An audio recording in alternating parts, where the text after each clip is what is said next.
Bismillahirrahmanirrahim. Bismillahirrahmanirrahim. Assalamualaikum warahmatullahi wabarakatuh. Sahabat muslim, dari awal penciptaan hingga hari berbangkit, setiap manusia melewati 4 hari yang amat sangat mengerikan.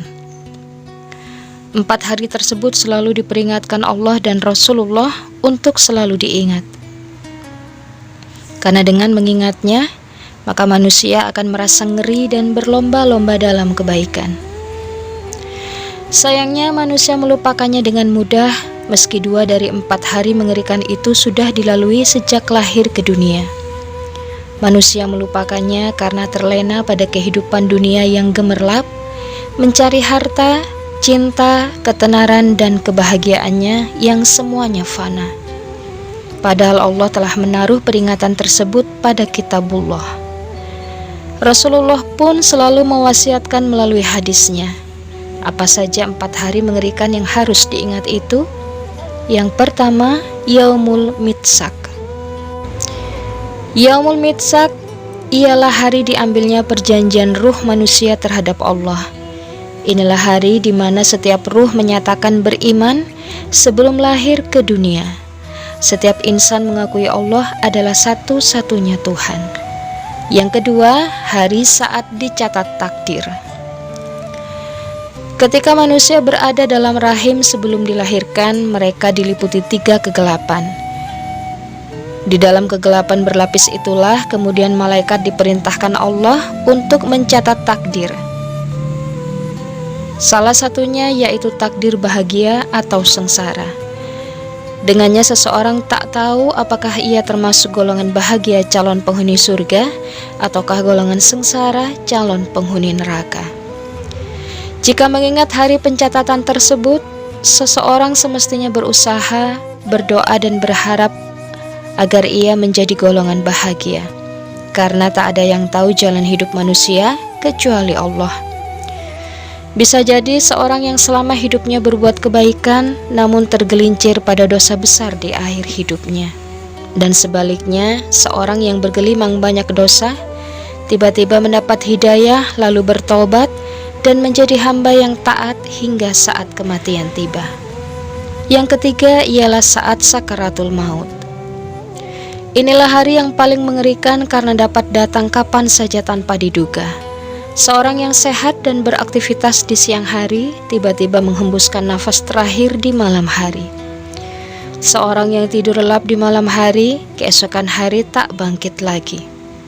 Tak ada seorang pun yang dapat menebak kapan dan di mana ajal mereka datang. Dan yang lebih mengerikannya lagi, hari sakaratul maut ini juga menjadi hari ditampakkannya amalan. Malaikat pencabut nyawa dan pencatat amal mengabarkan apa saja yang telah dilakukan seseorang selama hidup di dunia. Tak ada yang tahu apakah seseorang akan mendapat kabar gembira dan keridhaan Allah, ataukah justru kesengsaraan dan kemurkaan Allah. Yang keempat, Yaumul Ba'ats atau hari berbangkit. Satu hari mengerikan lain yang perlu diingat akan dialami setiap insan, yaitu hari ketika dibangkitkan. Setiap manusia bangkit dalam kondisi yang berbeda. Ada yang mendapat naungan, ada pula yang menyesal. Bahkan tak sedikit yang kebingungan jalan mana yang harus ditempuh di antara 2 jalan yang ada. Mereka lalu menunggu keputusan apakah akan berakhir di surga yang penuh kenikmatan atau justru di neraka yang menyala-nyala. Allah berfirman, dan ditiuplah sangkakala, maka tiba-tiba mereka keluar dengan segera dari kuburnya menuju kepada Tuhan mereka. Mereka berkata, aduhai, celakalah kami. Siapakah yang membangkitkan kami dari tempat tidur kami atau kubur? Inilah yang dijanjikan Tuhan yang Maha Pemurah, dan benarlah Rasul-Rasulnya. Quran Surah Yasin ayat 51 sampai 52. Keempat poin hari tersebut dipaparkan Hatim Al-Asham dalam Jami' Al-Ulum wal Hikam.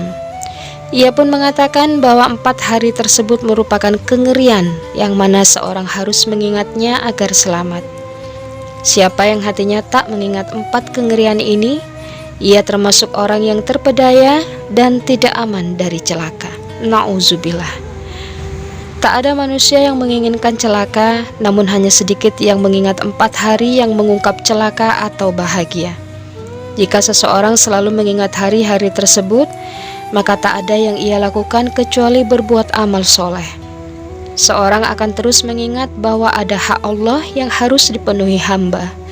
Ada kematian yang terus membayangi manusia. Dunia hanyalah persinggahan untuk mencari bekal menuju alam kekal yang akan dihuni kelak.